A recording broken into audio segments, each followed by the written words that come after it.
Kodakara panchayat community ഹാളിനുള്ളിലെ ceiling ഭാഗികമായി അടർന്നു വീണു. ശനിയാഴ്ച രാത്രിയിലാണ് സംഭവം. ഹാളിനുള്ളിലെ സ്റ്റേജിന് മുൻവശത്തെ സീലിംഗിൽ സ്ഥാപിച്ചിരുന്ന ജിപ്സം ബോർഡാണ് ഭാഗികമായി അടർന്ന് നിലംപതിച്ചത്. രാത്രിയിൽ ആളില്ലാത്ത സമയത്തായതിനാൽ അപകടം ഒഴിവായി. ശക്തമായ മഴയിൽ ഈർപ്പം തട്ടിയതാണ് തകർന്നു വീഴാൻ കാരണമെന്ന് സംശയിക്കുന്നു. അതേസമയം ഞായറാഴ്ച കമ്മ്യൂണിറ്റി ഹാളിൽ നടത്താനിരുന്ന യോഗം ഹാളിലുണ്ടായ അപകടത്തെ തുടർന്ന് ഇവിടെ നിന്ന് മാറ്റി. ഹാളിൽ എത്രയും പെട്ടെന്ന് അറ്റകുറ്റപ്പണികൾ നടത്തുമെന്ന് അധികൃതർ അറിയിച്ചു. സംയോജിതമായി അറ്റകുറ്റപ്പണികൾ നടത്താത്തതിനാലാണ് കമ്മ്യൂണിറ്റി ഹാളിൻ്റെ സീലിംഗ് അടർന്നു വീഴാനിടയാക്കിയതെന്ന് കൊടകര പഞ്ചായത്ത് മുൻ വൈസ് പ്രസിഡന്റ് വിനയൻ തോട്ടാപ്പള്ളി ആരോപിച്ചു. ഹാളിൽ പല ഭാഗത്തും ചോർച്ച അനുഭവപ്പെടുന്നുണ്ടെന്നും വിനയൻ പറഞ്ഞു.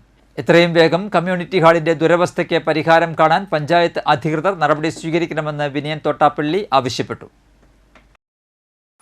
കൊടകര പഞ്ചായത്തിൻ്റെ കീഴിലുള്ള കൊടകര കമ്മ്യൂണിറ്റി ഹാളിൻ്റെ ഒരു ദയനീയമായ അവസ്ഥയാണ് ഇവിടെ കാണുന്നത്. ലക്ഷങ്ങൾ ചെലവാക്കി മെയിൻ്റനൻസ് വർക്ക് ചെയ്ത കമ്മ്യൂണിറ്റി ഹാളിൻ്റെ സീലിംഗ് കഴിഞ്ഞ ദിവസം ഇടിഞ്ഞു വീഴുന്ന ഒരവസ്ഥയാണ് ഉണ്ടായത്. നിർഭാഗ്യവശാൽ ആ ഇടിഞ്ഞു വീഴുന്ന സമയത്ത് ഫംഗ്ഷനൊന്നും ഉണ്ടായിരുന്നില്ല.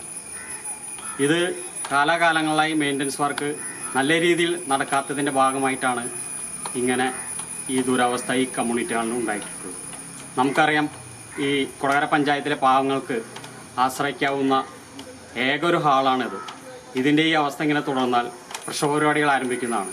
ഇത് എത്രയും പെട്ടെന്ന് ഇത് നേരെയാക്കി ഇതിൻ്റെ സേവനം ജനങ്ങൾക്ക് വിട്ടുകൊടുക്കണമെന്നാണ് എനിക്ക് അഭ്യർത്ഥിക്കാനുള്ളത്.